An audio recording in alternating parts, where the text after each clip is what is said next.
Sober Boundaries is designed as a discussion and information sharing platform when it comes to enjoying and having success in sobriety.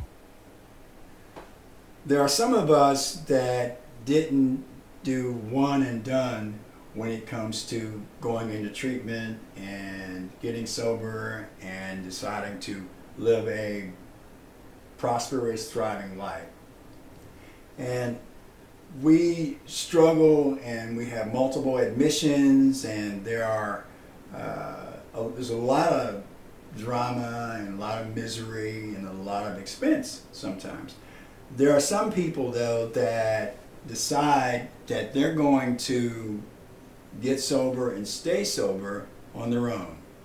Today, my guest, Brad, is one of those people.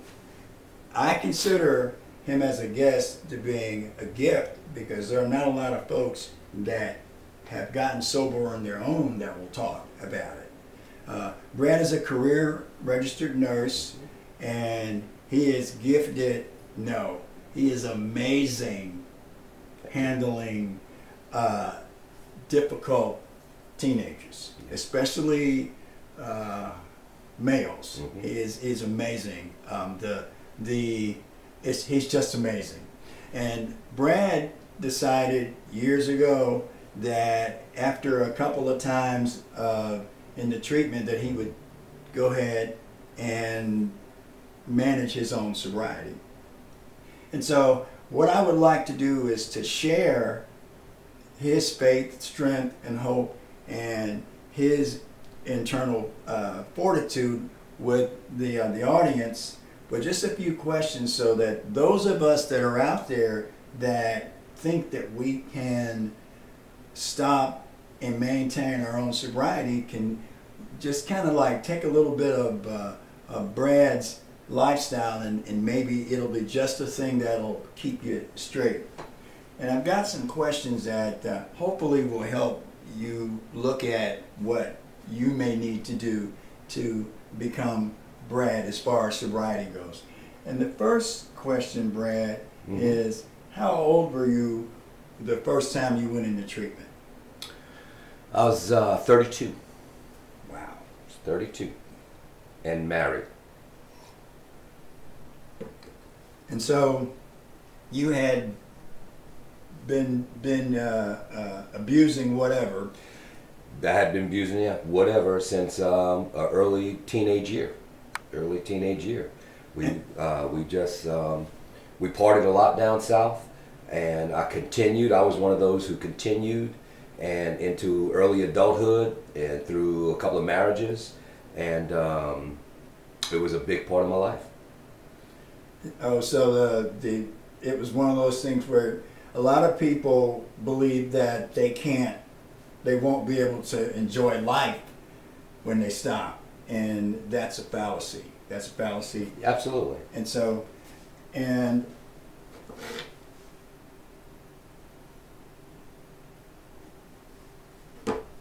okay, so how many admissions to substance abuse treatment did you have? At 30-day treatment programs, 5. Wow. And then also 2 or 3 assessment programs. One of them was a week long, another one was 3 days, and then also 6 or 8 months in a halfway house. So my next question is, what made you decide to get sober on your own? Well,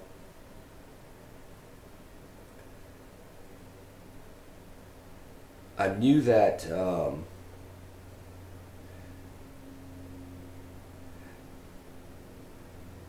it's a difficult question. I mean, I don't like to say the typical stuff, like I'm reading out of a book, or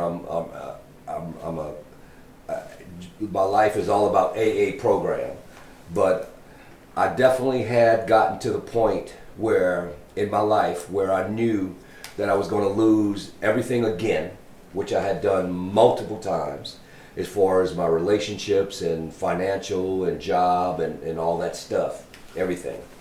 And I had been to that point many times in my life and went the treatment route and was unsuccessful. And so I had to make a decision in my mind that I was going to do something different. Something different. But everything that I had been taught was telling me I can't do something different, that I'm just not doing the program the right way.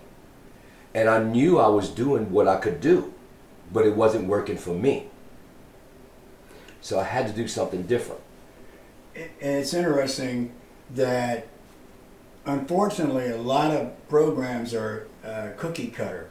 Yeah. And so working in the behavioral health arena, we see that a lot. It's you have this issue, let's do this. Yes. And I was very fortunate because the individual that basically peeled my onion to where I started to pay attention was unorthodox.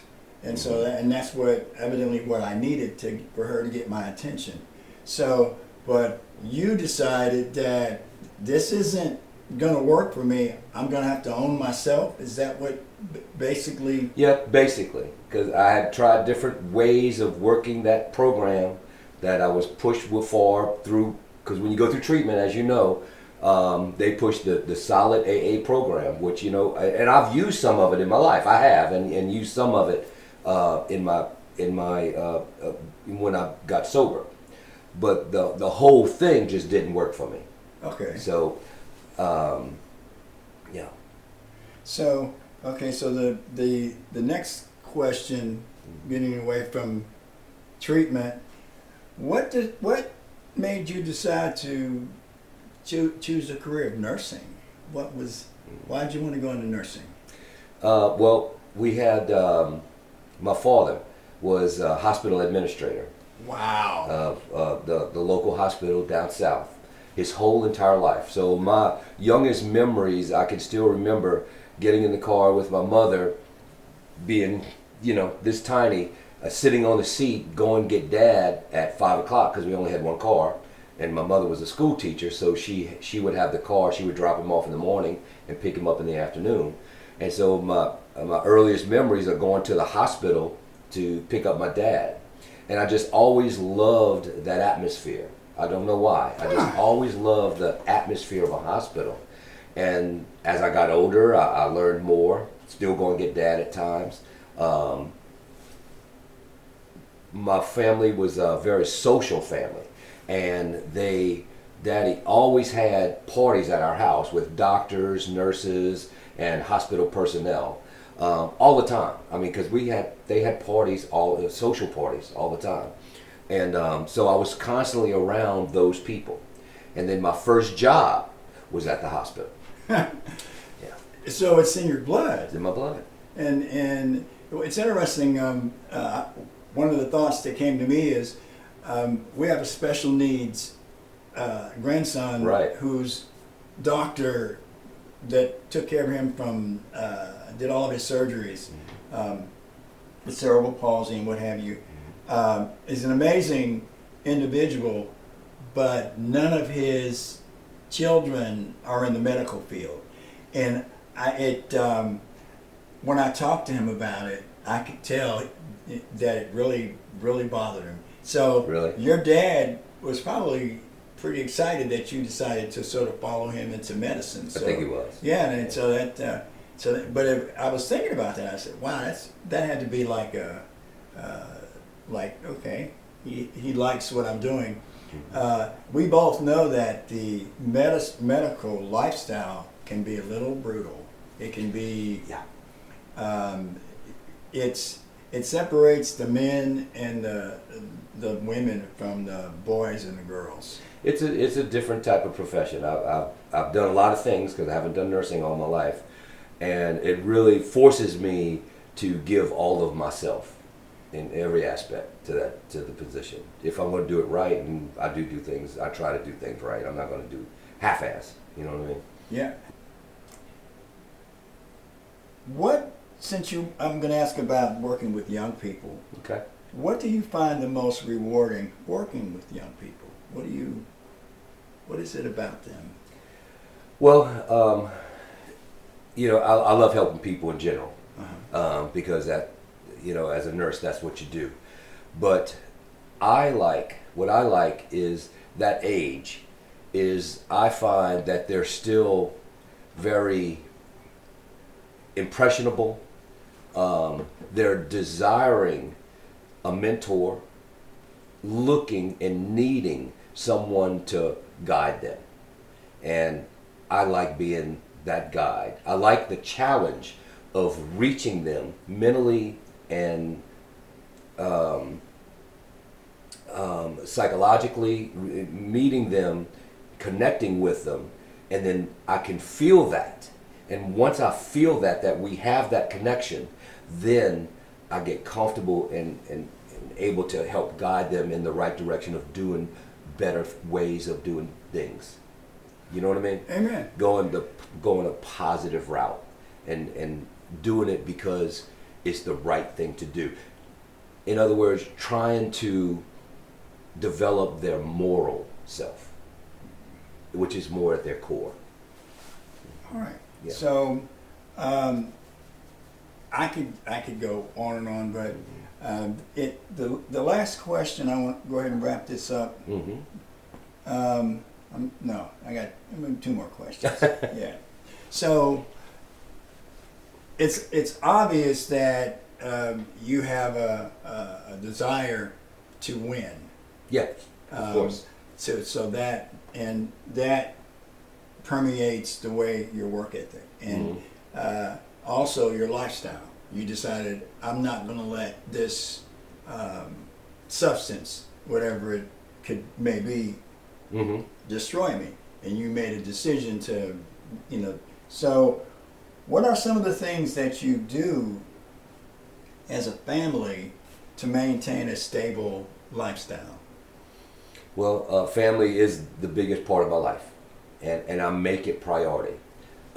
Example, we have a small family. I have 2 children that live with me, and we do pretty much everything together. And our goal again is to get our kids to be the best person they can be, and help put them in that position so they can make those right decisions to get them there and own that from an early age. And so it's a constant job, the way I see it. And so we're very oriented. We do just about everything together. And we're not the family that the husband and wife goes alone on vacations to the Caribbean and all that. We want to take vacations together. I want to be able to give that to my children. You know what I mean? Because I don't know what they're going to be able to do when they get older. If they're going to go to school. I know if they're going to go to school. I have a daughter in college. But if it's going to be for them, if they're going to get financially in a position to be able to do that stuff. So right now, I want to be able to give everything I can to them to help them be a more rounded person when they get older. Just as a side on that, did you ever have, or have you ever had any situations where it looked like they were kind of wavering toward the wrong direction that you had to kind of like tweak?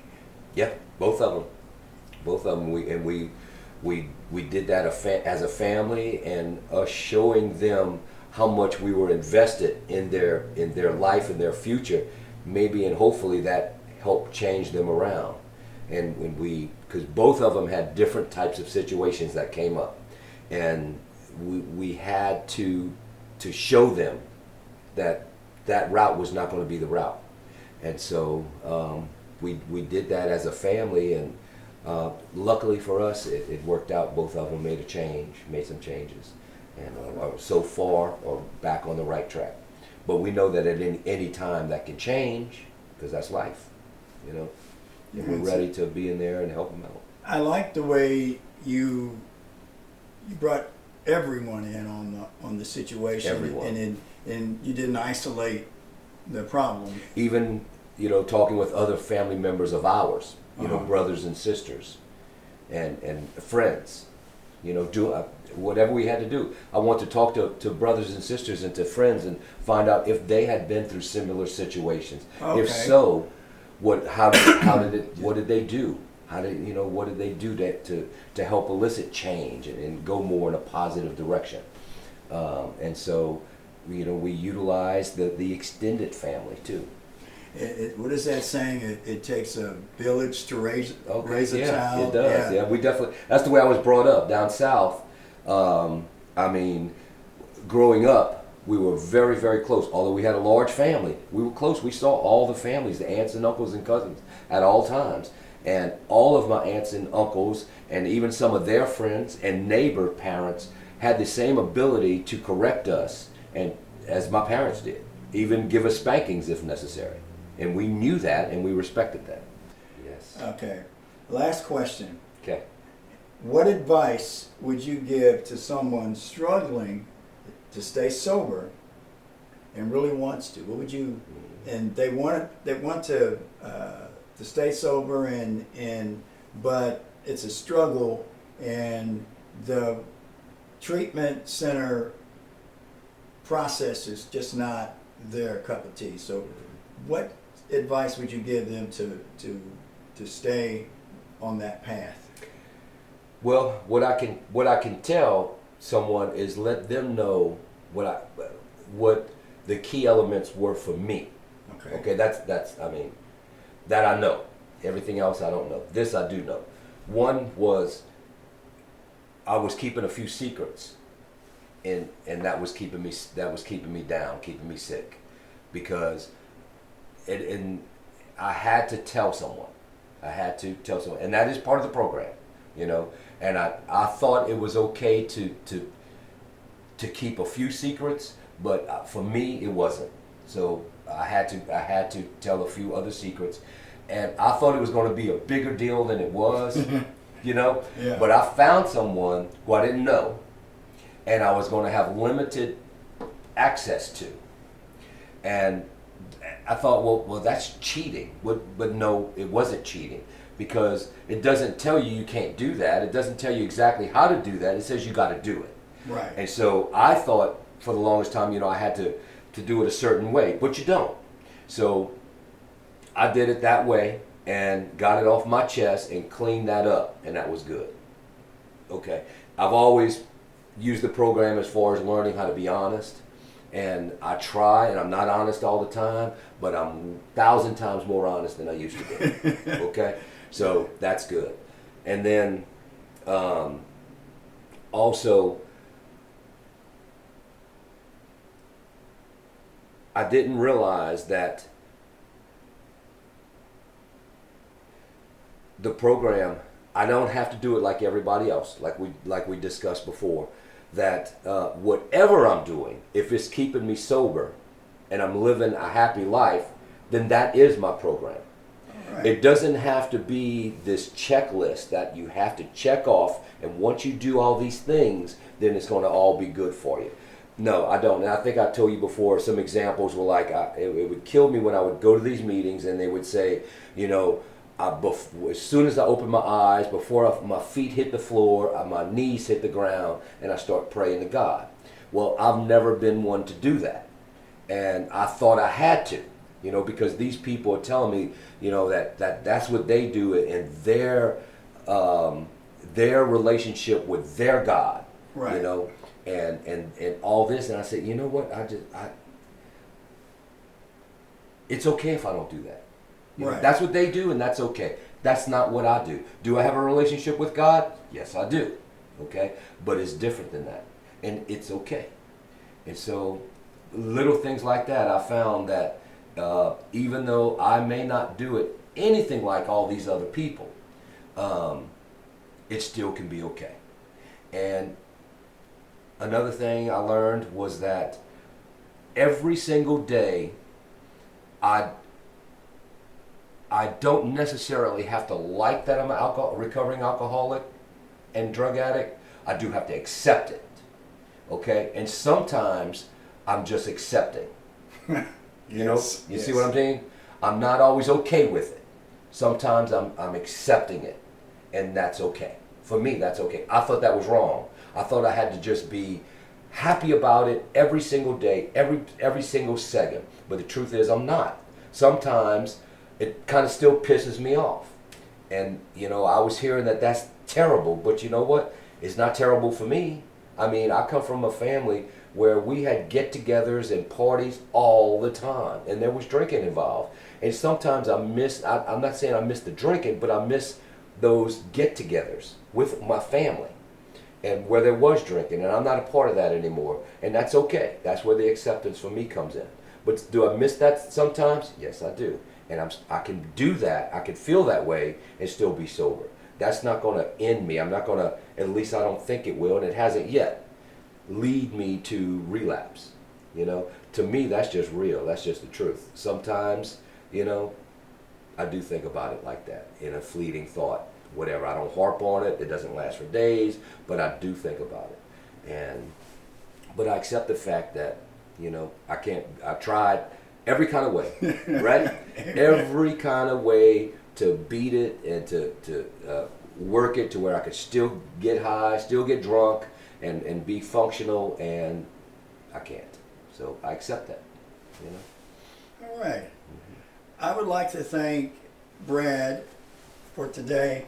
Also, I believe there's some folks out there that have picked up a lot from him, that they realize, well, maybe I really can get this done without going to a treatment center. And maybe if I just get honest in my life and do the things that work for me and just continue to do those and to stay honest, that I can live and thrive in this life. I'd like to thank you guys for joining us. If you like the content that's on this channel, would you please subscribe and share and like? And also, if you have any questions that you would like to possibly, you know, answer, for us to answer, post the questions on the site. Once again, I'd like to thank you for joining us. My guest Brad, thank you again. You're welcome. I'm Wade Davis. See you next time. Take care.